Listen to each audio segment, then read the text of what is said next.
पिता, हम आपका धन्यवाद करते हैं, Father, we thank you. हम आपके नाम को धन्य कहते We हैं। bless your name. Blessed be the God and Father of our Lord Jesus Christ, धन्य हो हमारा परमेश्वर प्रभु यीशु मसीह का who पिता, has blessed us जिसने हमें आशीष दी है, with every spiritual blessing हर एक आत्मिक आशीष से, in the heavenly places स्वर्गीय स्थानों में, in Christ Jesus. मसीह यीशु में।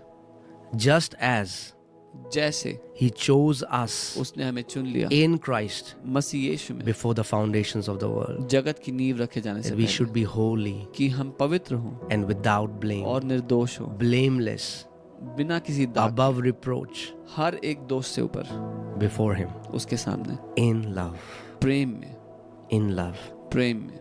What can we say, Daddy? क्या हम कह सकते हैं पिता? What can we give you? हम आपको क्या दे सकते हैं? What can we offer you? हम क्या ही भेंट दे? All that we can do is इतना ही कर सकते हैं, live a life एक ऐसा जीवन जीकर that brings you glory and honor. जिससे आपकी महिमा और आदर होता है। Amen.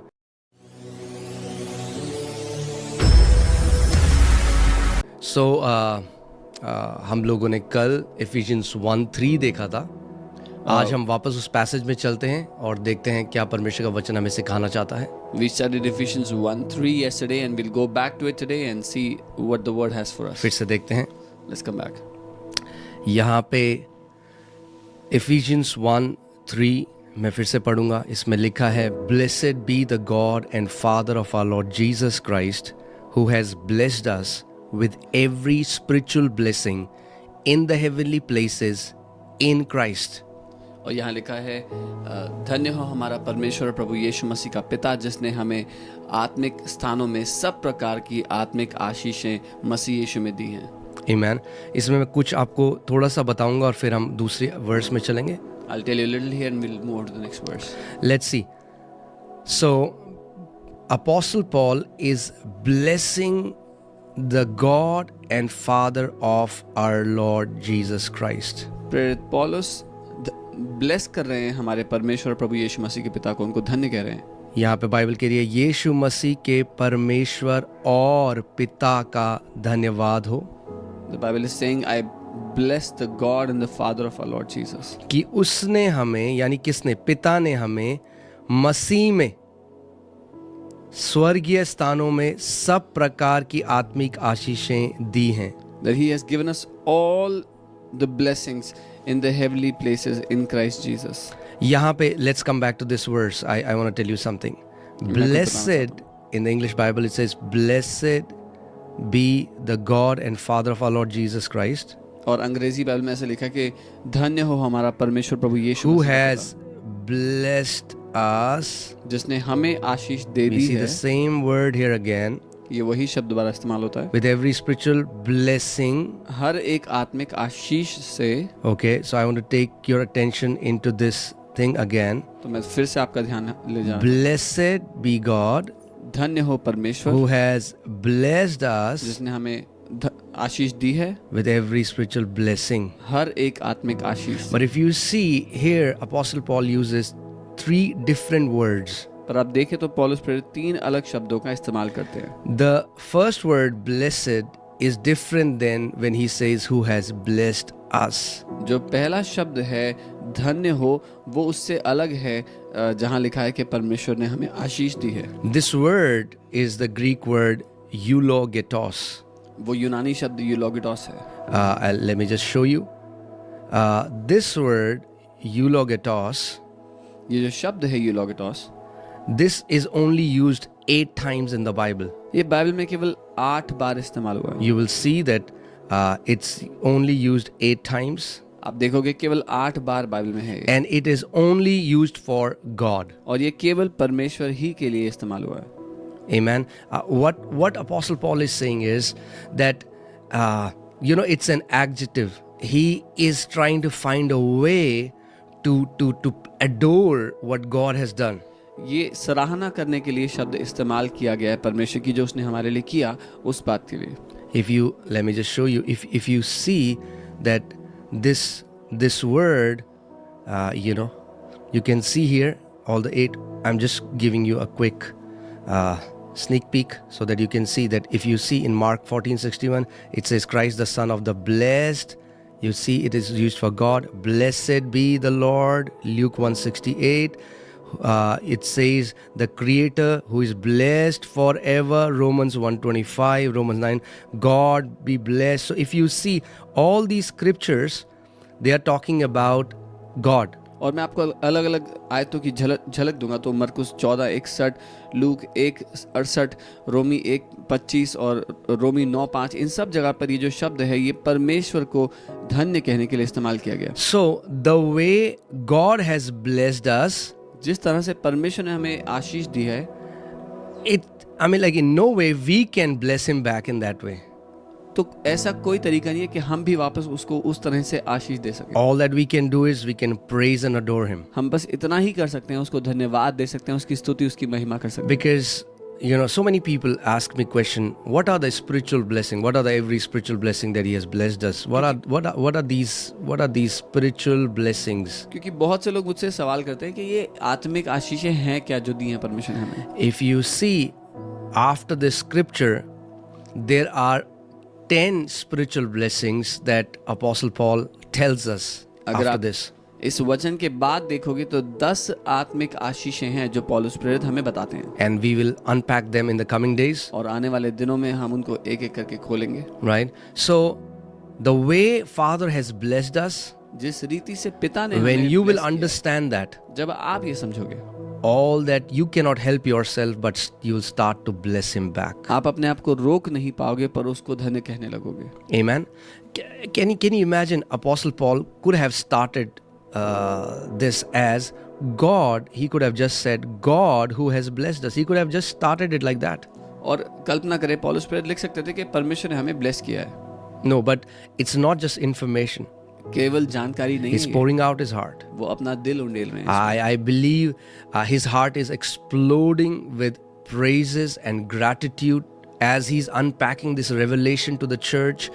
He's filled with this gratefulness, and he is blessing God with all of his heart. मैं ये मानता हूँ कि पौलुस प्रेरित का दिल जो है वो धन्यवादिता से ऐसा उमड़ रहा था जब वो इस रहस्य, इस भेद को कलीसिया पर प्रकट कर रहे हैं कि वो सच में परमेश्वर को धन्यवाद देने लगते हैं। हिंदी बाइबल में ये लिखा है पिता का धन्यवाद हो, मगर हम देखते हैं ये केवल it's not just a normal thanks. ये केवल एक आम धन्यवाद नहीं है जो हम हर किसी को करते हैं। This is not just a normal thanks that we say to everybody else. ये जो धन्यवाद है, जैसे हमने देखा यूलोगेटोस, ये जो शब्द है यूलोगेटोस, ये केवल परमेश्वर के लिए ही इस्तेमाल होता है। This word of thanksgiving is only used towards God. Amen. और अब देखते हैं कि वो क्या आत्मिक आशीषें हैं जो उसने हमें दी हैं। And now let us see what are those spiritual blessings that God has given to us. ठीक है, फिर से इसको देखते हैं। हमारे प्रभु यीशु मसीह के परमेश्वर और पिता। मैंने आपको पहले बताया था जो प्रभु है, जो पिता है, वो केवल यीशु मसीह का पिता नहीं मगर यीशु मसीह का परमेश्वर भी बन गया जब प्रभु यीशु मसीह देह धर कर आया। The God and the Father of our Lord Jesus. I already told you yesterday that when Jesus put on flesh, God was not just his father but also his God. Amen. So हमारे प्रभु यीशु मसीह के परमेश्वर, यीशु मसीह के परमेश्वर और यीशु मसीह के पिता का धन्यवाद हो। Blessed be the God and the Father of our Lord Jesus Christ. Amen. आगे लिखा है उसने हमें मसीह में, ये बहुत इंपॉर्टेंट है इस बात को समझना कि जो कुछ भी हमारे साथ हुआ है वो मसीह में हुआ है। Now it says in Christ he has blessed us with all the spiritual blessings.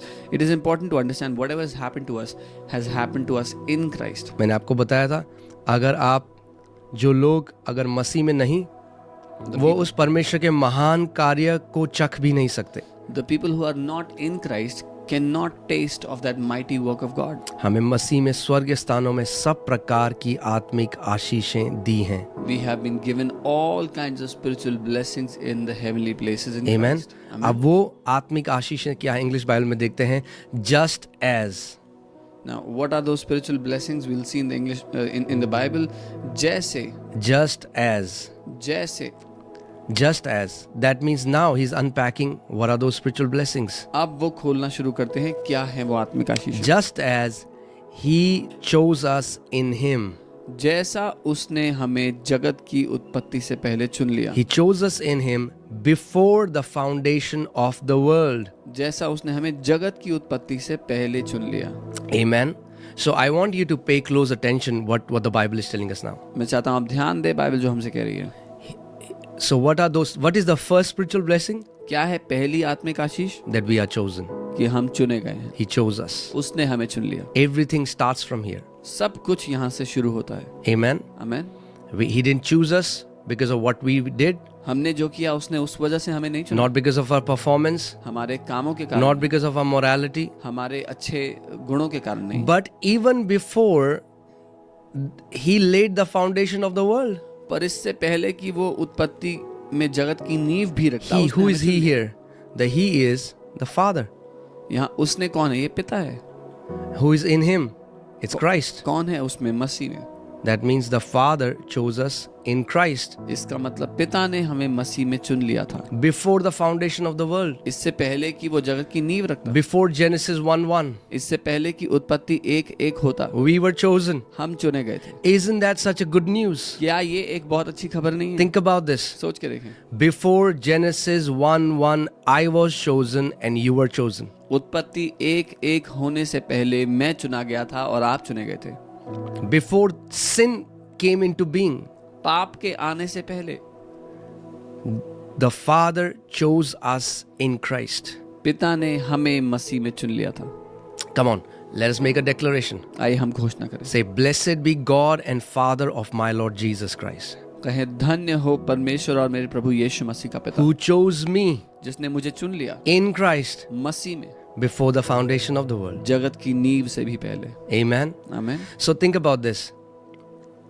Before I was lost in Adam, I was chosen in Christ. इससे पहले कि मैं आदम में खो जाता, मैं मसीह में चुन लिया गया था। Hallelujah. Hallelujah. That is the glorious gospel of Lord Jesus Christ. ये है वो महिमा से भरा हुआ सुसमाचार हमारे प्रभु यीशु मसीह का। Amen. आमीन। So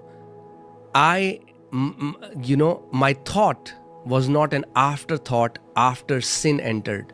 मेरा विचार ये नहीं था कि पाप आने के बाद क्या हुआ मेरा। Think about this. सोच के देख, How can God, choose us परमेश्वर हमें कैसे चुन सकता before the foundation of the world when nothing existed? जगत की नींव से पहले जब कुछ था ही नहीं। That means God foreknew us. इसका मतलब परमेश्वर हमें पहले से ही जानता था। उसका वचन प्रभु जेरेमाया को कहता है, जिससे पहले तो अपने माँ के गर्भ में आता मैं तुझे जानता था. The word of God tells Jeremiah, before you were in your mother's womb, I knew you. Not that when you were in your mother's womb, before you were formed in your mother's womb, I knew you. ये नहीं कि जब तू अपनी माँ के गर्भ में आया तब मैंने तुझे जाना, लेकिन इससे पहले कि तू अपनी माँ के गर्भ में आता मैं तुझे जानता था। Isn't that such an amazing news? क्या ये कितनी अच्छी खबर नहीं है? Just think about this. सोच के देखें, The Father knew you पिता आपको जानता था before you were formed in your mother's womb. इससे पहले कि आप अपनी माँ के गर्भ में बनाए He जाते। chose us उसने हमें चुन लिया in Christ मसीह में before the foundation of the world. जगत की नींव रखे जाने से पहले। Amen. आमीन। Let me take you to a scripture so that let's go to 2 Timothy 1:9. हम दूसरा तिमोथी 1 उसके 9 पे चलते हैं। Let me just read it. Who has saved us and called us. किसने हमारा उद्धार किया और किसने हमें बुलाया है? No. जिसने जिसने हमारा उद्धार किया. Who has called us? Can you see the screen? जिसने हमारा उद्धार किया और पवित्र बुलाहट से बुलाया. Amen. So that means we are saved and we are called. इसका मतलब हमारा उद्धार किया गया और हम बुलाए गए हैं। Amen. आमीन। We are saved, we are called with a holy calling, the Bible says. Bible कहती है एक पवित्र बुलाहट के द्वारा। Hallelujah. आमीन। Who has saved us जिसने हमारा उद्धार किया and called us और हमें बुलाया with a holy calling. एक पवित्र Now I बुलाहट। want you to pay attention. मैं चाहता हूँ ध्यान दें। Not according to our works. हमारे कामों के अनुसार नहीं। Hallelujah. There are so many people today who think, oh, God has chosen me because I can speak so well, so I can win so many people. बहुत से लोग आज सोचते हैं कि परमेश्वर ने मुझे इसलिए बचाया है क्योंकि मैं बहुत अच्छा बोलता हूँ, बहुत लोगों को बचा सकता हूँ। I am an amazing, God chose me, because, I can give so much in the kingdom. ओ प्रभु ने मुझे इसलिए चुना है क्योंकि मैं राज्य में इतना दे सकता हूँ। Oh, God chose me because, I can do so and so. ओ प्रभु ने मुझे इसलिए चुना क्योंकि मैं ये वो कर सकता हूँ। I want to tell you, मैं आपको बताना चाहता हूँ, the Father chose you पिता ने आपको चुना with a holy calling, एक पवित्र बुलाहट के साथ, not according to your works. आपके कामों के अनुसार नहीं। Amen. Amen. Let's see again. देखते हैं। Not according to our works, हमारे कामों के अनुसार नहीं, but according to His own purpose पर उसके उद्देश्य के अनुसार and grace. और उस Hallelujah. अनुग्रह के अनुसार। Hallelujah. Hallelujah. His own purpose उसी का उद्देश्य and His own grace, और उसका अनुग्रह which was given to us. जो हमें दिया गया, Not that which He will give, which was given to us ये नहीं कि वो हमें देगा, पर जो उसने हमें दिया है in Christ Jesus. मसीह यीशु में। If you see in the book of Ephesians, Paul again and again mentions in Christ, through Christ, by Christ. अगर आप बार बार देखेंगे इफिसियों में बाइबल बात करती है मसीह में, मसीह के द्वारा, मसीह से। Amen. So that you understand that whatever good things happen to us, it's happening to us because we are in Christ Jesus. ताकि हम ये समझे जो कुछ अच्छा हमारे साथ हो रहा है इसलिए हो रहा है कि हम मसीह यीशु में हैं। Okay, let's see this again. फिर देखते हैं Who has called us? That means who has called us? It Just- talks about God the Father. जिसने हमें बुलाया, यानी कि पिता God के बारे में। who has saved us परमेश्वर जिसने हमें बचाया and called us और हमें बुलाया with a holy calling. एक पवित्र बुलाहट के साथ। Come on, say this. I am called with a holy calling. मेरे साथ कहें, मैं एक पवित्र बुलाहट के द्वारा बुलाया Not गया हूं। according to our works, हमारे कामों के अनुसार नहीं, but according to His own purpose. लेकिन उसी के उद्देश्य के अनुसार, उसका उद्देश्य और उस अनुग्रह के अनुसार according to his purpose and his grace, जो मसीह यीशु में, which in Christ, I love what it says in English Bible, which was given to us in Christ Jesus. When was this grace given to us? Before time began. Hallelujah. और यहाँ मुझे प्यार है जो लिखा उससे कि ये अनुग्रह और ये मकसद हमें कब मिला? जब समय की शुरुआत हुई थी, उससे भी पहले। In Ephesians 1:4 we saw how we were chosen before the foundations of the world, before time ever existed. Just think about this. Think about the beautiful, glorious gospel. Before time began, I was chosen. इफिसियों 1:4 में हमने देखा था कि जगत की नींव रखे जाने से पहले, इससे पहले कि समय का वजूद भी होता, ये कितना खूबसूरत है, ये कितना महिमा से भरा सुसमाचार है कि पिता ने मुझे चुन लिया था। Amen. Before time began, I was chosen in Christ. समय की शुरुआत से भी पहले मैं मसीह में चुन लिया गया था। Are you seeing the glorious gospel of Jesus Christ? क्या आप देख रहे हैं मसीह यीशु का वो महिमा से भरा Are you समाचार? seeing that it's not about your human performance or your human merit? क्या आप देख रहे हैं कि इसमें आपका इंसानी काम करने की क्षमता या आपके अच्छे कामों की क्षमता लागू नहीं है? You know, God is not employing the best people.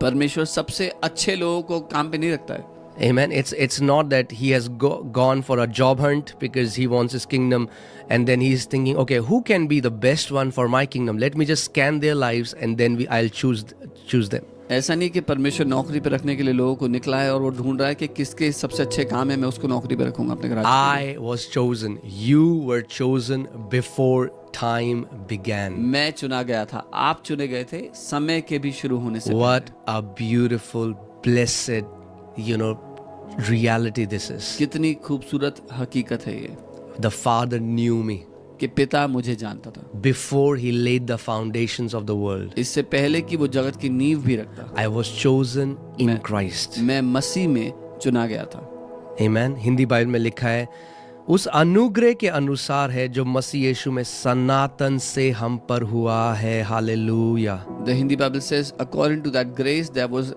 upon us from the very beginning. Amen. Let's go to another scripture. एक और वचन देखते हैं। 1 Peter पहला पत्रस 1:20-21. 1:20 से 22। Let me read that in NIV. मैं उसको NIV में पढ़ूंगा। Okay, let me also say that 1 Peter 1:20-21. पहला पत्रस, He was chosen before the creation of the world.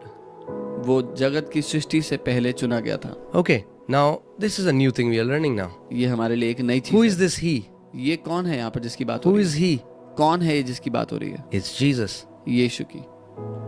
And the Bible says he was chosen before the creation of the world, Bible कहती है वो जगत की सृष्टि से पहले चुना गया था, but was revealed in these last times for your sake. लेकिन इन अंत के दिनों में प्रकट किया गया था तुम्हारे कारण। He was chosen वो चुना गया था before the creation of the world जगत की सृष्टि से पहले for your sake. तुम्हारे कारण। Why was Jesus chosen? यीशु क्यों चुना गया था? Jesus was with the Father. यीशु पिता के साथ था। He existed always, वो हमेशा से ही था, but he was chosen for something पर वो एक ऐसी चीज के लिए चुना गया which was for our sake, and we'll learn it. जो हमारे लिए थी और हम सीखेंगे। Okay, let's go to the Bible. All right. Through him you believe in God. उसके द्वारा तुम परमेश्वर पर विश्वास करते हो। Through him. उसके द्वारा। Through him. Who is him here? Again, Jesus Christ. कौन है जिसकी बात हो रही है? फिर से यीशु मसीह की। Okay, so it is through Christ मसीह के द्वारा we are able to believe in God. हम परमेश्वर पे विश्वास करते हैं। Believe in God. परमेश्वर पे विश्वास Who करो, raised him? जिसने उसको जिंदा कर दिया है, Who जिलाया। raised whom? Who raised Jesus? किसने किसको जिलाया? किसने From the जिलाया? dead मुर्दों में से, and glorified him. और उसको महिमा दी। And so your faith and hope are in God. और वैसे ही तुम्हारी आशा और विश्वास परमेश्वर Now पर I है। want to tell you, it's a beautiful truth, ये एक खूबसूरत सच है। because there are so many people today. आज बहुत से लोग हैं, They are in Christ. They think, am I chosen? Am I not chosen? What is it? Are there? Or I mean, like, I'm not chosen because I don't have a great ministry. I want to tell you how glorious the gospel is. जो मसीह में हैं, बहुत से लोग और ये कल्पना करते हैं कि मैं चुना गया हूँ या नहीं चुना गया हूँ, मेरी तो कोई सेवकाई नहीं है। पर मैं आपको बताना चाहता हूँ कि सुसमाचार कितना महिमा से भरा हुआ है। So hear this. सुनिए, Who was chosen? कौन चुना गया था? He was chosen. वो चुना गया था। Who was chosen? कौन चुना गया? Jesus was chosen यीशु चुना गया, before the creation of the world. सृष्टि, जगत की सृष्टि से पहले। And because I am in Christ, और क्योंकि मैं मसीह में हूँ, I am chosen. मैं चुना गया हूँ। Let's go to another.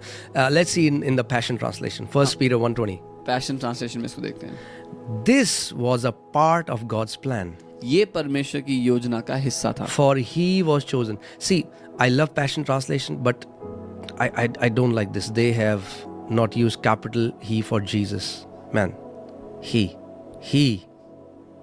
is Almighty God, Jesus. Amen. Okay? He was chosen. This was part of God's plan, for he was chosen and destined for this before the foundation of the earth was laid. वो चुना गया था हमारे कारण और जगत की नींव रखे जाने से इसलिए नियुक्त किया गया था। But he has been made manifest in these last days for you. लेकिन अब वो इन आखिरी दिनों में तुम्हारे लिए प्रकट किया गया है। Think about this. Even though Jesus came 2000 years ago, हालांकि यीशु 2000 साल पहले आए, but he was chosen पर वो चुने गए and destined और इसके लिए नियुक्त किए गए for us हमारे लिए before the creation. जगत की सृष्टि से। But he was made manifest in these last days. पर वो इन अंत के दिनों में प्रकट किए गए। Amen. There are so many people who बहुत say से stupid things like, oh, your religion is 2000 years old. बहुत से लोग ऐसी मूर्खता भरी बातें कहते हैं, तुम्हारा धर्म तो 2000 साल पुराना है। We are not in a religion. हम किसी धर्म में है ही नहीं।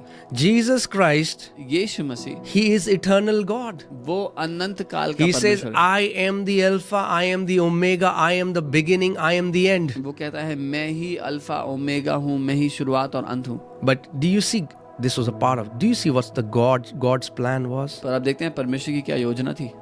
Jesus had to be chosen for something यीशु को किसी चीज के लिए चुना जाना so that जरूरी he could redeem the entire mankind. था, ताकि वो सारी मनुष्य जाति को छुटकारा दे। And in him और उसमें consisted the entire mankind. सारी मनुष्य जाति समाई थी। I want you to understand, like first Adam, when first Adam fell, we fell because we were in first Adam. जब पहला आदम गिरा तो हम सब भी उसके साथ पाप में गिरे क्योंकि हम उसमें थे पहले। Amen. In the same way, ठीक वैसे when Jesus became the last Adam and he was chosen by the Father, we who are in Christ, we were chosen with him. जब यीशु आखिरी आदम बना और पिता के द्वारा चुना गया तो हम सब भी जो उसमें थे चुने गए। Again, let me show you NLT. Let's see what NLT says.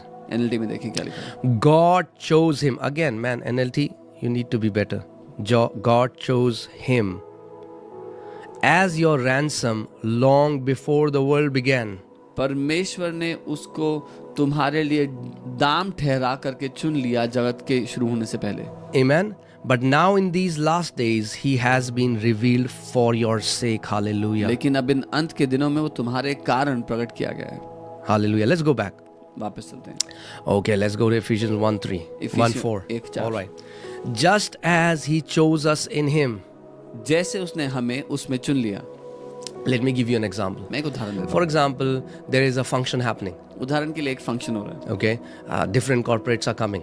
अलग-अलग कॉर्पोरेट्स आ रही हैं। Now, there is a reserved place, and a reserved place for, let's say, people who are coming from Tata company. एक स्थान है जो आरक्षित किया गया टाटा कंपनी के लोगों के लिए। Okay, anyone who is in Tata अगर कोई भी है जो टाटा कंपनी से है, is chosen to sit here. उसको चुना गया वहां बैठने के लिए। In the same way, ठीक वैसे ही all of us हम सब भी were chosen चुने गए to be in Christ. मसीह में होने के लिए। Amen. आमीन। Let me just take you to. Okay, I want to show you something. Hallelujah. मैं कुछ दिखाना चाहता हूँ। 1 Corinthians 1:30. Let's go to 1 Corinthians 1:30 पहला and कुरिन्थियों 31. एक उसका 30 और 31। But of him you are in Christ Jesus. लेकिन उसके द्वारा तुम मसीह यीशु में। That means you have to understand आपको समझना है that मसीह में आना भी ये केवल परमेश्वर की बड़ी दया है कि हम आज मसीह में हैं। that even us being in Christ is the great mercy of God that we are in Christ. Hindi में देखिए क्या लिखा है, परंतु उसी की ओर से तुम मसीह यीशु में हो। But from him, through him you are in Christ. किसकी ओर से? परमेश्वर पिता की ओर से। From the Father. क्यों? क्योंकि उत्पत्ति से पहले, जगत की शुरुआत से उसने हमें चुन लिया था। Because from the beginning, even before the world began, So he हम chose us. किस चीज पर घमंड कर सकते हैं आज? So what can we be proud of today? हम किसी चीज पर घमंड नहीं कर सकते। There's nothing we can be हम proud जो of. आज मसीह में हैं वो भी परमेश्वर की ओर से उसकी दया है, उसका अनुग्रह, उसकी कृपा है। We who are in Christ is the mercy, is the grace and the loving kindness of God. But of him you are in Christ Jesus, पर उसकी ओर से तुम मसीह यीशु who में हो, became for us. जो हमारे लिए ठहरा। You have to understand, Jesus became for us. आपको समझना है कि यीशु हमारे didn't लिए have to कुछ do बन it. गया। He became for us wisdom from God उसको करने की आवश्यकता नहीं थी, and पर वो हमारे लिए- righteousness and sanctification and redemption. पर वो हमारे लिए बन गया, परमेश्वर की ओर से बुद्धि बन गया, धार्मिकता बन गया, पवित्रता बन गया। Hallelujah. That as it is written, he who glorifies, let him glory in the Lord. Hallelujah. ताकि जैसा लिखा है कि जो महिमा करे वो परमेश्वर में, जो घमंड करे वो परमेश्वर में घमंड। आज हम परमेश्वर पे घमंड करेंगे। we'll be proud in God. क्यों हम प्रभु में घमंड करेंगे? Why should we be proud in Lord? क्योंकि उसने मुझे जगत की उत्पत्ति से पहले से चुन लिया। Because he chose me before the foundation of the earth. इसमें मेरा कुछ भी नहीं। There's जब nothing मैं that I पैदा भी नहीं हुआ था, जब मैंने कुछ करा भी नहीं था, उससे पहले उसने आपको और मुझे मसीह में चुन लिया। When I was not even born, I had done nothing. He chose me in Christ. आमेन। और जो आप आज मसीह में हो, ये you- सबसे बड़ा साइन है कि आप चुने गए हो। And you who are in Christ, this is the greatest sign that you are chosen. आमेन। मैं आपको कुछ और दिखाना चाहता हूँ। यहाँ पे लिखा है पहला कुरिन्थियों 1:26 से 28 में, For you see your calling, brethren, that not many wise according to the flesh, not many mighty, not many noble are called. पहला कुरिन्थियों 1 उसका 26 यहाँ पर लिखा है कि तुम देखते हो भाइयों कि तुम में से बहुत से बुद्धिमान नहीं थे, बहुत से अच्छे बैकग्राउंड से नहीं थे। And New King James says, you were not, many were not of noble birth. कई न्यू किंग जेम्स लिखा है मैंने आपको क्या बोला? ऐसा नहीं था कि परमेश्वर ने ही, दुनिया क्या करती है, they choose the cream of the crop, the best ones. You know, जब इंटरव्यू होता है तो क्या होता है, जो बेस्ट होता है उनको चुना जाता है। when there's an interview, they choose the best of the crop, the best of the people. पौलुस प्रेरित यहाँ पे बता रहा है, फ्लैश में यानी अपनी देह में हम में से बहुत सारे लोग, we were not the best to be chosen. Paul the apostle says, many of us हम में से अच्छे नहीं थे चुने जाने के लिए। मतलब बेस्ट नहीं थे, We were not the सर्वोत्तम नहीं थे इस दुनिया में, हमसे कई और ज्यादा बेस्ट लोग हैं। There are many other people who are better than क्यों us. उसने हमें चुना? लेकिन उसने हमें चुन लिया। We don't know. हमें ही नहीं foreknew us, पता। वो हमें पहले से जानता था। foreknew you वो आपको पहले से before you were even born. जानता। आपके जन्म से भी पहले He knew you. वो आपको जानता। Hallelujah. And that's his amazing, that tells us of his amazing grace. और इससे हमें उसके अद्भुत अनुग्रह का पता लगता है। Amen. मैं फिर से आपको ले जाता हूँ वहाँ पे जहाँ पे ये लिखा है, I just love this scripture, 2 Timothy 1:9, फिर से इसको देखिए, who saved us and called us with a holy calling, not according to our works, but according to his own purpose and grace. जिसने हमें चुन लिया और बुला लिया अपने हमारे कामों के कारण नहीं, लेकिन अपने उद्देश्य के और अपने अनुग्रह के कारण। Okay, अब वापस चलते हैं फिर से वर्स 4 में। सो पहली स्पिरिचुअल ब्लेसिंग क्या है? What is the first spiritual blessing? आज मैं आपको कल भी बोल रहा था, बहुत सारे लोग सोचते हैं ब्लेसिंग है कार होना, ब्लेसिंग है घर होना, शादी हो जाना। आप सोचो ये कितनी बड़ी ब्लेसिंग है। सबसे पहले that he chose us in Christ before the foundations of the world. Many people think a blessing is to have a good house, a car, but this is the greatest blessing that he chose us. उसने हमें पहले से जगत की उत्पत्ति से पहले चुन लिया। Amen. He chose us in him before the foundation of the world. उसने जगत की नींव रखे जाने से पहले हमें अब चुना। आगे आते हैं। That why did he choose us? उसने हमें क्यों चुना? That we should be holy. ताकि हम Hallelujah. पवित्र हों। Why did he choose us? क्यों चुना उसने हमें? Not just to change our location, सिर्फ हमारा स्थान बदलने के लिए नहीं, but so that we should be holy लेकिन इसलिए कि हम पवित्र हों and without blame. और बिना किसी दोष के हों। That means blameless, दोष मुक्त, दोष रहित। right? We should be holy, set apart, हम पवित्र हों, अलग किए गए हों and without blame, और blameless, निर्दोष हों before him उसके सामने in love. प्रेम में। That means in the end, इसका मतलब अंत में when you stand before him, जब आप उसके सामने खड़े हैं, he sees you absolutely holy वो आपको पूरी तरह से पवित्र देखता है and blameless. और निर्दोष देखता है। Amen. आमीन। I want to take you to the scripture so that you understand what Apostle Paul is saying here. Let's go to Ephesians 5:25-27. मैं आपको इस वचन में ले जाना चाहता हूँ ताकि हम देखें कि पौलुस प्रेरित क्या कह रहे हैं। Husbands, love your wives, पतियों अपनी पत्नियों से प्रेम करो, just as ठीक जैसे Christ also loved the church मसीह ने कलीसिया से प्रेम किया and gave himself और अपने आप को दे दिया for her, कलीसिया के लिए, for the church. कलीसिया के लिए। Hallelujah. आमीन। That he might sanctify कि and cleanse her कि वो उसको शुद्ध करे, पवित्र करे with the washing of the water जल के स्नान से, by the word. वचन के द्वारा। Hallelujah. Hallelujah. That is what many Christians don't understand. बहुत से मसीह लोग ये नहीं समझते। Every time when you go through the word, when you meditate the word, जब आप परमेश्वर के वचन पर मनन करते हैं, वो ऐसा है spiritual world में जैसे you are washing with the water of the word. When you meditate on the word of God, वो आप परमेश्वर के वचन के जल से धोए जा रहे हो। Amen. Again, he gave himself for her. उसने अपने आप को उसके लिए दे दिया। Christ loved the church मसीह ने कलीसिया से that he प्रेम might किया sanctify and cleanse her कि वो उसको पवित्र करे और शुद्ध करे by the word, वचन के द्वारा, that he might present her to himself कि वो उसको अपने आप को समर्पित करे या अपने आप को दे, a glorious church. एक महिमा से भरी कलीसिया के रूप में। Amen. What is the future of the church? कलीसिया का क्या भविष्य है? That's the future. ये भविष्य है Glorious. तेजस्वी, महिमा से भरा। Okay. If somebody asks you what's my future, अगर कोई आपसे पूछता है मेरा भविष्य क्या say है, my future is glorious. तो बोलना मेरा भविष्य तेजस्वी है, महिमा से भरा हुआ है। Amen. आमीन। Now pay attention here because Apostle Paul is saying the same thing which he said in Ephesians 1:4. क्योंकि पौलुस प्रेरित वही बात करें जो इफिसियों 1:4 में कही। So that Christ may present her to himself, a glorious church, not having spot or wrinkle or any such thing, but that she should be holy and without blemish. कि उसे एक ऐसी तेजस्वी कलीसिया बनाकर अपने पास खड़ी करे जिसमें ना तो कलंक, ना झुर्री और ना ही कोई ऐसी वस्तु है, पर वो पवित्र और निर्दोष हो। Amen. आमीन। Hallelujah. And if you see the word blameless और जो निर्दोष शब्द है and here without blemish और बिना दाग, बिना धब्बे के, जो is the same Greek word amomos, ये वही यूनानी शब्द है एमोमोस, which means without blame or blemishless. जिसका अर्थ है कोई भी दोष Blameless. कोई दोष नहीं जिसमें। So it's the same word ये which वही Apostle शब्द Paul uses in Ephesians 1:4. इफिसियों 1:4 में जो पौलुस प्रेरित इस्तेमाल करते हैं।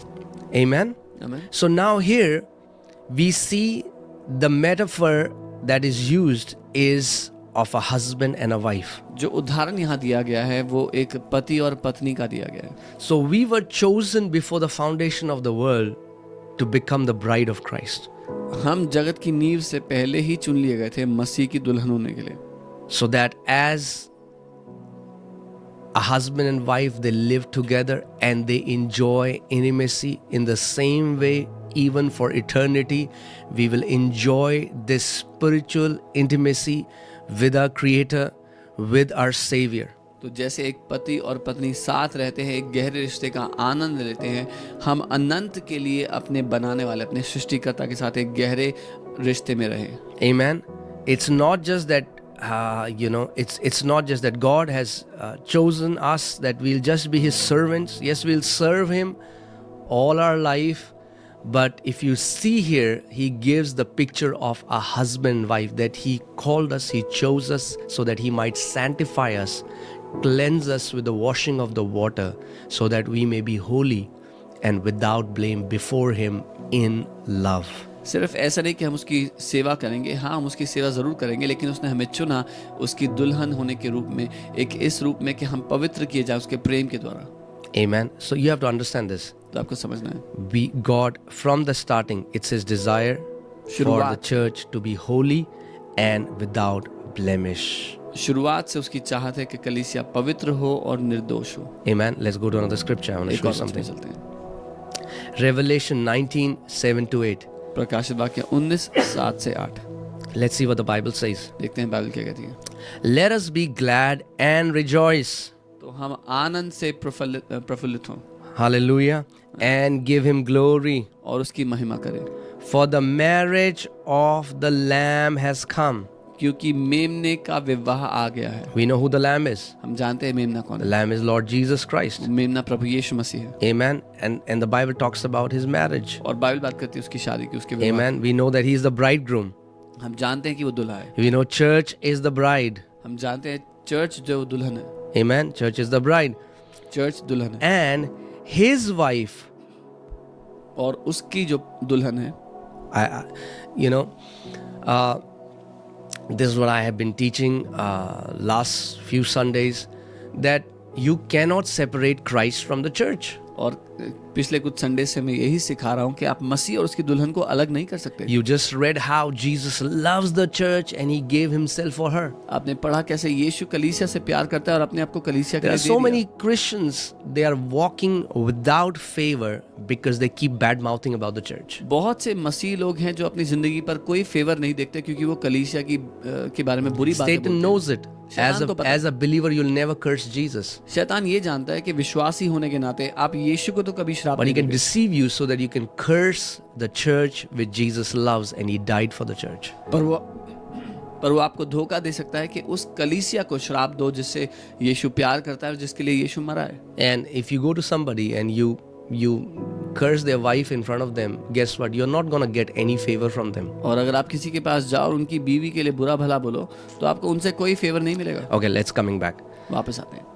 Let us be glad and rejoice and give Him glory, for the marriage of the Lamb has come and His wife has made herself ready. Hallelujah. That means there is a preparation that has to happen. The church has to get ready. आओ हम आनंदित और मग्न हो और उसकी स्तुति करें क्योंकि मेमने का विवाह आ पहुंचा है और उसकी दुल्हन ने अपने आप को तैयार कर लिया है। इसका Even मतलब if you see normal marriages, एक तैयारी है। अगर आप शादी को देखेंगे, we know that bride, they usually take a lot of time to get ready. हम जानते हैं कि दुल्हन को तैयार होने में बहुत समय लगता है। Amen. Hallelujah. और मसीह की दुल्हन को भी तैयार होने में बहुत टाइम लग रहा है। 2000 साल हो चुके हैं। The bride of Christ has also taken a long time to prepare, 2000 years already. Amen. We are getting ready. हम तैयार हो रहे हैं Our bridegroom will come. क्योंकि हमारा दूल्हा वापस आ रहा है। Amen. What a day it will be. क्या अद्भुत दिन होगा वो। Amen. So His wife has made herself ready. उसकी दुल्हन ने अपने आप को तैयार कर लिया है And to her और It was granted to be arrayed in fine linen. शुद्ध और चमकदार महीन मलमल पहनने का अधिकार दिया Oh, गया। hallelujah. Hallelujah. Clean and bright. जो कि शुद्ध है और चमकदार है। Amen. No longer will the church wear filthy clothes, but clean and bright. अब और नहीं कि कलीसिया गंदे कपड़े डालेगी, लेकिन चमकदार और शुद्ध I want कपड़े। to show you what those beautiful garments are. मैं आपको बताना For चाहता the fine linen is the righteous acts of the saints. हूँ कि वो वस्त्र क्या है, क्योंकि उस महीन मलमल का अर्थ पवित्र लोगों के धार्मिकता के काम है। Amen. आमीन। जैसा जीवन आप जीते हैं, The life you live, हम लोग इस फास्टिंग में बार बार ये बोल रहे हैं, जैसा जीवन हम पर्दे के पीछे जीते हैं, the life we live, स्वर्ग उसको बहुत क्लोजली देख रहा है. the life we live behind the curtains, heaven is watching it closely। Isn't that beautiful? क्या एक That खूबसूरत नहीं? the fine linen, hallelujah, the fine linen, कि वो महीन मलमल clean and bright, जो कि शुद्ध और चमकदार है, is the righteous acts of the saints. वो संतों के धार्मिकता के काम है। Wow. That means जैसे नेचुरल में दुल्हन मेकअप लगाती है ब्यूटीफुल होने के लिए, सुंदर सी ड्रेस पहनती है, मतलब बेस्ट तरीके से एक दुल्हन तैयार होती है, बाइबल हमें बताती है जैसा जीवन हम जीते हैं वो हमें तैयार करता है उस मसीह के सामने। जब वो आएगा, we will be clothed with the righteousness that he has given us. So how a bride prepares herself, puts on makeup and a good dress, this is how the life we are living, God is preparing us so that when Christ comes, we are like a beautiful bride before him. Amen. और मैं एक चीज आपको यहाँ पे बता दूं, यहाँ पे ये नहीं है कि ये धर्म कर्म के काम नहीं है. And this is not works of religion. These are the works that are born out of the righteousness that has been given to us. ये वो काम है जो उस धार्मिकता से उत्पन्न होते हैं जो हमें दी गई है। अंतर क्या है धर्म कर्म के कामों में और धार्मिकता के कामों में? What is the difference between religious works? धर्म कर्म के कार्य बाहर से होते हैं, दे आर आउटसाइड इन. लोग सोचते हैं अगर मैं पुण्य करूंगा तो मेरे साथ अच्छा होगा, वो कामों से शुरू करते हैं. यहाँ पे जो धार्मिकता के काम जो संत करते हैं, दिस इज इनसाइड आउट, क्योंकि वे धर्मी बना दिए गए हैं. वो अपने अब नेचर के अनुसार कार्य करें. They are just flowing. जैसे एक चिड़िया उड़ती है, उसका नेचर है उड़ना. जैसे एक मछली तैरती है, उसका नेचर है तैरना. वैसे ही the righteous saints of God are called to live a righteous life. The works of religion are outside in they are done so that if I do these good works, this will be for me. But if you know, the works of righteousness are from our nature. A fish swims because it's a fish. A bird flies because it's a bird. Amen. Hallelujah. Let's see the scripture. Colossians 1:21-22. Colossios 1 उसका 21. And you, और तुम, that means you and me, इसका मतलब आप और मैं, who once were alienated जो एक समय उससे अनजान थे and enemies in your mind. और अपने मन में उसके दुश्मन थे, उसके बैरी थे. Can you think about this? हम सोच सकते हैं, Do you know that we were enemies in our mind? We were enemies of God. आप जानते हैं अपने मन में हम परमेश्वर के दुश्मन थे. Not that God has enmity towards us. The animosity, the enmity was from our side. ये नहीं कि परमेश्वर हमारा दुश्मन था, लेकिन हम अपनी तरफ से उससे दुश्मनी रखते थे. Amen. We were alienated. That means we were separated. We were cut off. हम उससे दूर थे, उससे अलग थे. Why were we enemies in our mind? क्यों हम अपने Why were we alienated? क्यों हम उससे अलग थे, उसके बैरी थे? Because of the wicked works. उन दुष्ट कामों के कारण. Because of the wicked. Even though He had chosen us before the foundation of the world. हालांकि उसने हमें चुन लिया था जगत की नींव से पहले. बाइबल कहती है सबने अपना मार्ग लिया, हम सब फिर गए. The Bible says all chose their path and they all went astray. The Bible says all sinned and were fallen short of the glory of God. Bible कहती है सब ने पाप किया, परमेश्वर की महिमा से दूर हो गए. Yet now, फिर भी अब, praise God. Now, say now. What is the reality now? He has reconciled in the body of His flesh. उसने अपनी शारीरिक देह में हमें वापस जोड़ लिया है Through death. मृत्यु के द्वारा. Again, we see the same. Paul is again bringing the same thing. To present you holy and blameless and above reproach in His sight. इसलिए कि अपने सम्मुख पवित्र, निष्कलंक और निर्दोष बनाकर आपको उपस्थित करे। हालेलुया। पवित्र और निष्कलंक और निर्दोष बनाकर अपने सम्मुख तुम्हें क्या करे? उपस्थित करे। To hallelujah. present you holy and blameless and without reproach in his sight. सो सोचो, एक वो समय आता है जब परमेश्वर पिता अपने सारे अनगिनत स्वर्गदूतों के सामने, प्रधानताओं के सामने, जितने भी स्पिरिचुअल क्रीचर्स हैं, उन सब के सामने आपको प्रस्तुत करेगा So a time will come. Holi, blameless, कि कोई आप पर उंगली ना उठा सके, कोई दाग ना हो, अपने पूरे क्रिएशन के सामने आपको प्रस्तुत करेगा। A time will come where the Father will present you before his entire creation, before all the powers and principalities and angels, holy and blameless, that no one can point a finger at you. अब आप सोच सकते हो कि gospel कितनी water down है। No. मैं पापी था, मैं अब स्वर्ग जा रहा हूँ। We have just made it about a place. हमने उसको एक जगह के बारे में बना दिया। पौलुस बार बार आपको यहाँ पे नहीं दिखा, हे पाप या ऐसा जियो कि स्वर्ग जाओगे, ये करो स्वर्ग जाओगे। ये जो this gospel is very selfish. Can you imagine now the gospel we have heard is so diluted that do good things so you'll go to heaven, but Paul is not talking about going to heaven. ये सुसमाचार बहुत हाँ, ही आप मतलब स्वर्ग ही है। जाओगे। I am not taking that away from you. Yes, you will go to heaven. I'm not taking that. Understand the purpose of God before the creation. लेकिन परमेश्वर का उद्देश्य समझो जो सृष्टि से पहले उसने इट आपके लिए वाज टू रखा है। Present you Holi and blameless. कि वो आपको पवित्र और निर्दोष प्रस्तुत करना चाहता है। आमीन। मैंने बहुत सारे स्क्रिप्चर्स में आपको लेकर नहीं जा रहा हूँ, वरना हमें 12 बज जाएंगे आज। I'm not taking into many verses. It'll be long. I'm just showing you little by little so that you understand the gravity of the sacrifice and the gravity of your heavenly calling. मैं आपको थोड़ा थोड़ा करके इसलिए बता रहा हूँ ताकि आप अपने स्वर्गीय बुलाहट के उस अहमियत को समझो, जो उसका बलिदान है उसकी अहमियत को समझो। Amen.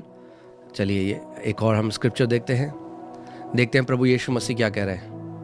क्योंकि कई लोग कहते हैं मैंने सब कुछ ट्राई किया, उसके बाद मैंने यीशु मसीह को चुन लिया। Many people say I tried everything and then after that I chose Jesus. देखते हैं यहाँ पे क्या लिखा है। Let's see what the word says. John 15:16 यूहन्ना 15 उसका 16। You did not choose me. Hallelujah. तुमने मुझे नहीं चुना। Oh, praise God. प्रभु की महिमा हो। You did not choose me, तुमने मुझे नहीं चुना but I chose you. पर मैंने तुम्हें चुना है। Now the question comes, अब सवाल when did he choose us? उसने हमें कब चुना? Jesus said, before Abraham was, I am. यीशु ने कहा इससे पहले कि अब्राहम था मैं हूँ। So Jesus तो यीशु is an eternal God.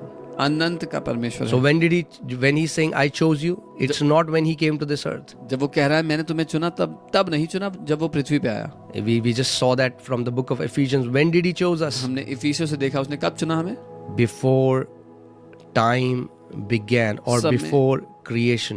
समय की शुरुआत से भी पहले। So Jesus is saying, you did not choose me. यीशु कह रहे हैं तुमने मुझे नहीं चुना, I chose you. मैंने तुम्हें चुना है। Hallelujah. Isn't that a Hallelujah. beautiful thing? क्या ये खूबसूरत बात नहीं है? How किस चीज में अब हम घमंड कर सकते हैं? What can we take pride in? किस चीज में हम घमंड कर सकते हैं? What can we boast about now? We did not choose him.